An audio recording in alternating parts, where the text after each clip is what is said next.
Hello. This is a talk entitled Good Grief. Grief is a person's response to loss of someone or something they had formed a bond with. Grief is real. Grief will happen to all of us. We cannot deny it.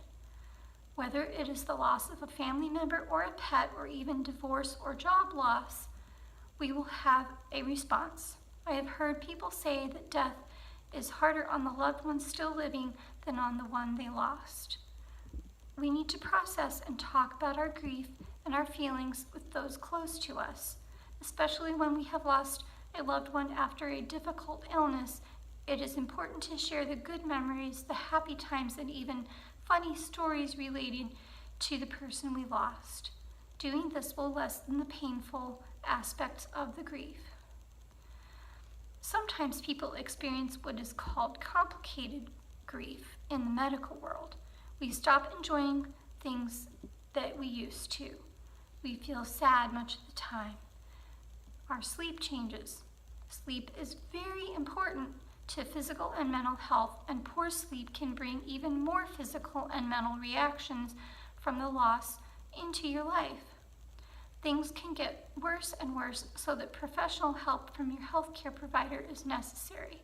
Do not hesitate to reach out for support if this is happening to you. I found a book that contains a ton of supportive advice on the day-to-day process of dealing well with grief. Option B by Sheryl Sandberg and Adam Grant. A lot of the following parts of this talk are drawn from this book. Certain ways of processing our loss can impede our movement forward.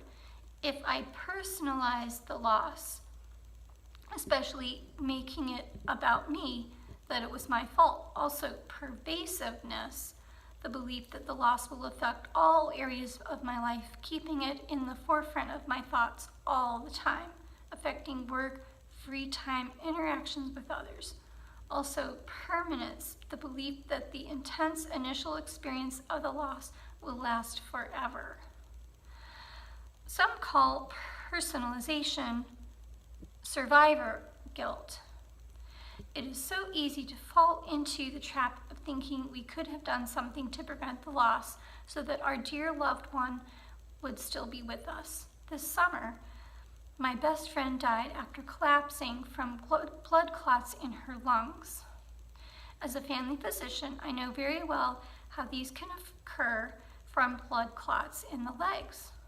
So I was thinking back to when the last time we had talked, she had reported her leg bothering her from a chronic condition she had. I did not question it at the time. Why would I? Was that even a warning sign? I was her friend, not her doctor. I realized it was not my fault that she had died for the first few weeks, and still here and there since then, I had to keep telling myself this and telling others close to us both, vulnerably sharing my pain. To deal with pervasiveness, it is important to resume routines that have been stable in our lives. Adults going to work, children going to school, maintaining contact at worship and other social and volunteer organizations. This improves our ability to shift focus and reach out to others. Signs that you are dealing with permanence are using words like never and always when talking about your life and yourself following the loss. Try sometimes and lately instead. This will support you in regaining control.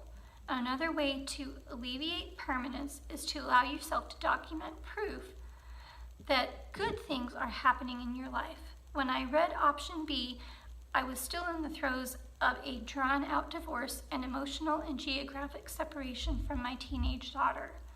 Upon a suggestion from the book, I started writing down at least 3 moments of joy every night from the preceding day.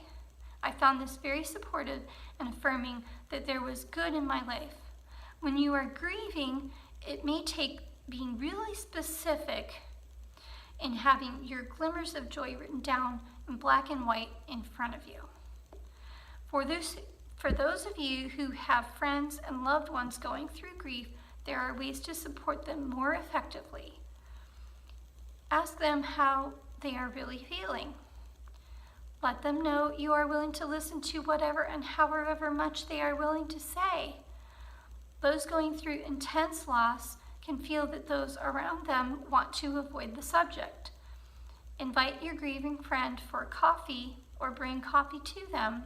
Be specific about opening up opportunities to share. Keep memories of the lost loved one alive to ease the pain of the loss. I hope this talk has been supportive, whether you have been experiencing grief of whatever kind or know those who are. Please remember to reach out for support and know that you are loved. It has been my deep honor to share these thoughts with you.